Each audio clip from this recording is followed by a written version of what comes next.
Hey friends, and welcome back to my science studio. In today's lesson, we're going to practice naming compounds that contain polyatomic ions, especially those oxyanions I talked about in my last lesson. But I'm also going to mention some special polyatomic ions that you'll commonly see in chemistry. And to help you guys out, I've listed the oxyanions that end in ate here on the screen, along with the metals with fixed charges. And if you remember from our ionic versus covalent bonding lesson, there are some metals that always keep the same charge and are what we call fixed charged metals. And for the most part, any metal that's not in this table usually has a variable charge.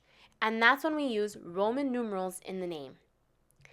That's just a little quick overview. So let's just get into some examples. In this first one, we have the name cadmium nitrate, and we want to get to the formula. Well, we know that cadmium is a metal, and it's on our fixed charge list, so it's always going to be a +2 charge. And nitrate is the oxyanion NO3 to the -1 charge. So when we cross the charges, the -1 from the nitrate drops and becomes a 1, and remember, we don't write 1s as subscripts. And the +2 from the cadmium will also drop and become a 2. And remember, we never write the actual plus or minus symbol as a subscript. You only drop the whole number attached to the charge.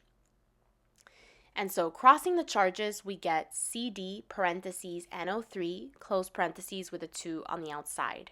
And yes, we must use a parentheses because the subscript 2 applies to the entire polyatomic ion.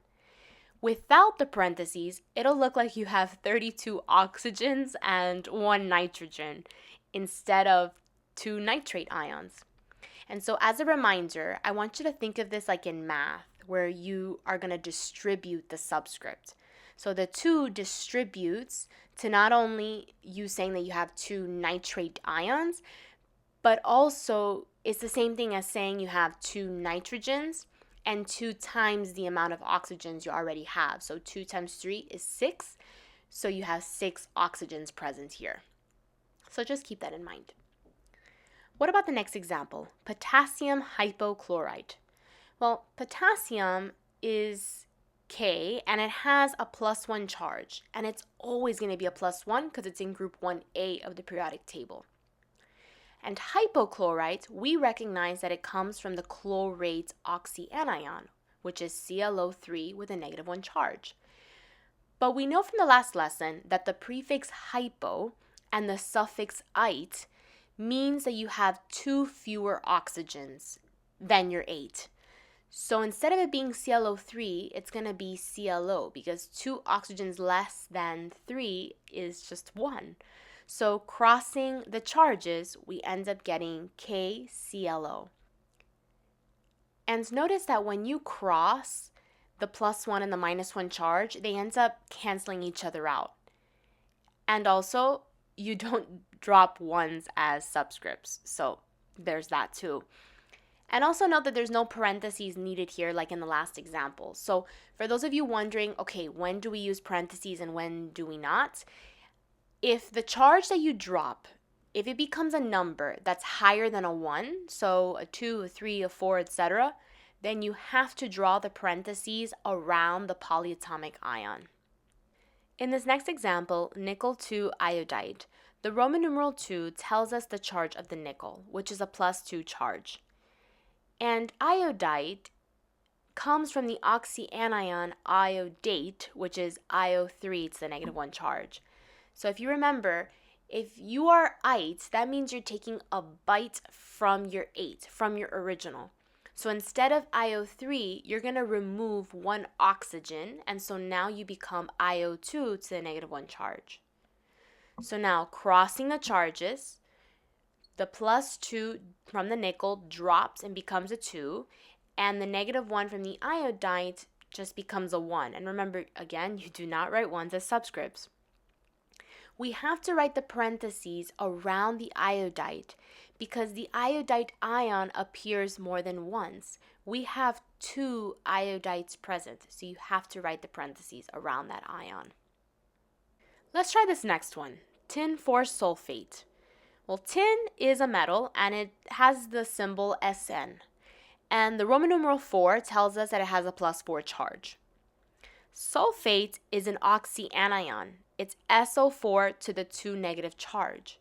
So when we cross the +4 from the tin and the -2 from the sulfate, we end up getting SN2 SO4 in parentheses with a 4 on the outside. Now, because the 2 next to the tin and the 4 showing that you have 4 sulfates present, because they're even numbers, we can simplify this. And so if we divide both of these numbers by 2, we end up getting the simplified formula, which is Sn parentheses SO4 with a 2 on the outside. So always, always, always simplify subscripts whenever possible. Okay, so now let's go the other way around. So we have the formula and we want to get to the name. Well, we recognize that Cs is a metal, it's cesium, it's in group 1A of the periodic table, so it'll always have a +1 charge. And I say this because, remember, if it has a fixed charge, we do not need to write a Roman numeral because the person will know that cesium is +1. You do not need to tell the person what the charge is. And IO4 is an oxyanion, and doesn't it look a lot like iodate, which is IO3 to the -1 charge? It does. So what happened here? Well, they added an extra oxygen. So remember, when you add one more oxygen to your 8, now you add the prefix per. So putting it together, we get cesium per iodate. Now let's try this one. We have the formula and we want to get to the name. We know Zn is zinc. And this 2 subscript outside of the parentheses tells us the charge of zinc. And it's always going to be a +2 charge because it's in the fixed charge table here. So we do not need to write a Roman numeral for this one either. Okay, now the ClO2 is an oxyanion that looks a lot like chlorate, right? ClO3 to the -1 charge. So what happened in this one is that you removed an oxygen from your 8. So it's like you're taking a bite of something. So instead of it being chlorate, you have 1 oxygen less, so it's chlorite. So putting it together, we get zinc chlorite. In this next one, we have again the formula and we want to get to the name. Ca is a metal, it's calcium, and it'll always be a +2 charge, right? It's in group 2A of the periodic table. So again, we do not need to write a Roman numeral for the name here. And PO4 comes from the oxyanion phosphate, and the number of oxygens stayed the same. So we're good on this one.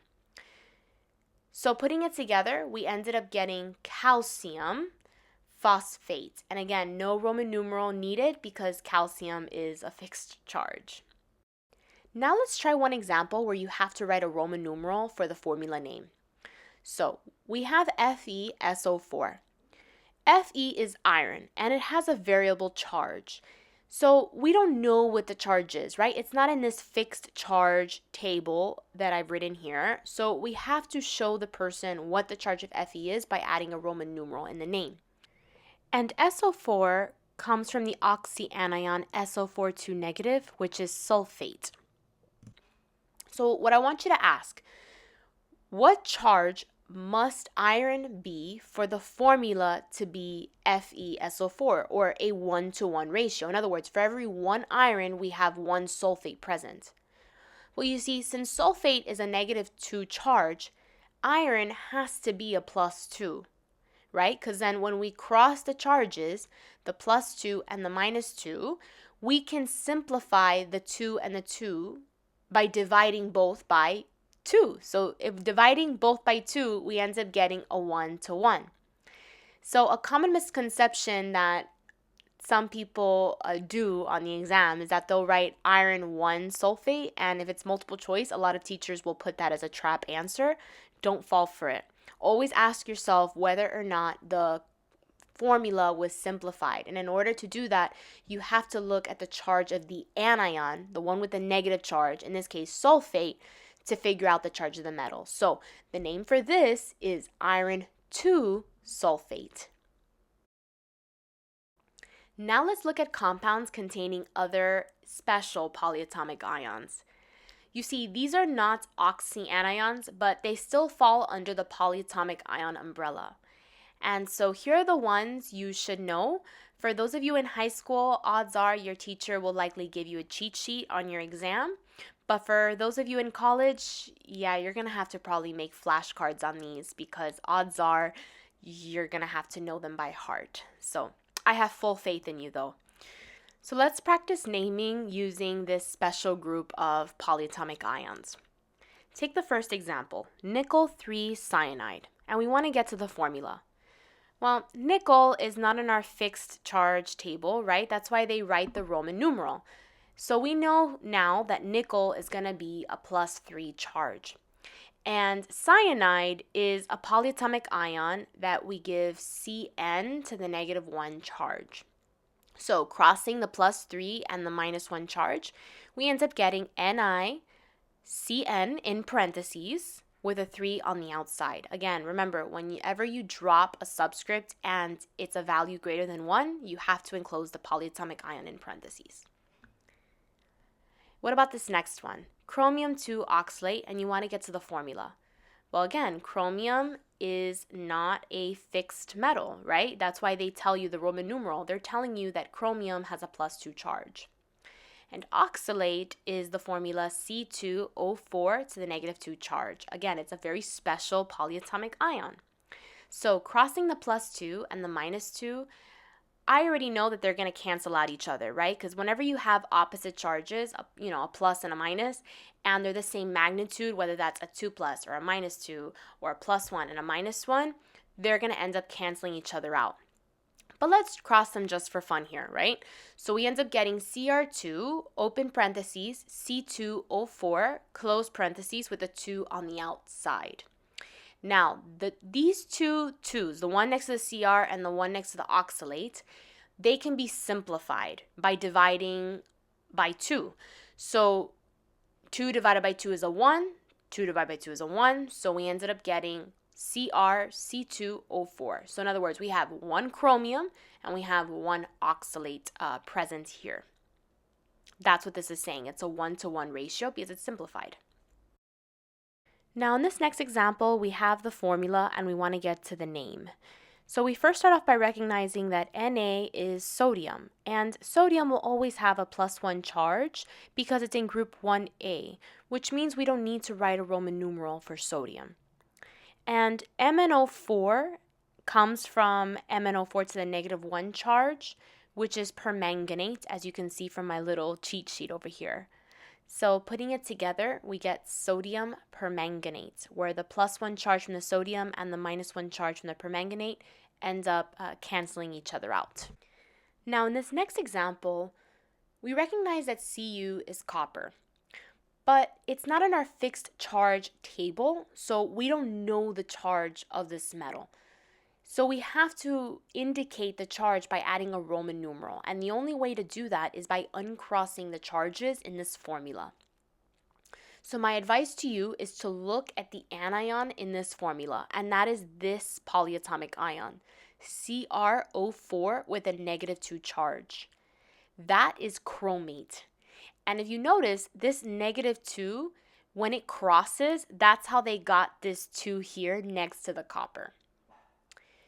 So in order for the formula to be Cu2CrO4, each of the 2 coppers present must be a +1 charge in order to balance the -2 charge from the chromate. And that makes sense because when you cross the +1 charge over, that's why there's an imaginary 1, right? We don't write 1s as subscripts. So this is indicating that you only have 1 chromate present. So the name for this is copper 1, showing that copper is a +1 charge, chromate. Now in this last example, things are going to get a little more interesting. C2H3O2 with a -1 charge is a special polyatomic ion we call acetate. And if you remember from my last lesson where I talked about oxyacids, and then the lesson before that where I talked about binary acids, you can usually spot an acid if there's a hydrogen written in front of a nonmetal or another polyatomic ion. That often means that the compound is going to behave like an acid. In other words, when you drop it in water, it'll ionize into its hydrogen ions and whatever nonmetal or polyatomic ion it's attached to. So similar to how we named oxyacids, what you're going to do is that you're going to take the original 8, the acetate, and you're going to drop the ending so it'll become ic acid. So putting it together, we get acetic acid. And that wraps up naming compounds containing polyatomic ions, including your oxyanions and those special polyatomic ions that your teacher is going to want you to know. Thank you guys so much for watching. If you found this lesson helpful, please don't hesitate to like, subscribe, leave a comment. Stay tuned for my next lesson where I'll be talking about naming hydrates, which involve compounds that have a specific number of water molecules attached. So if you want to learn how to name those, not to fear, a video is coming out very soon. Until then, happy studying.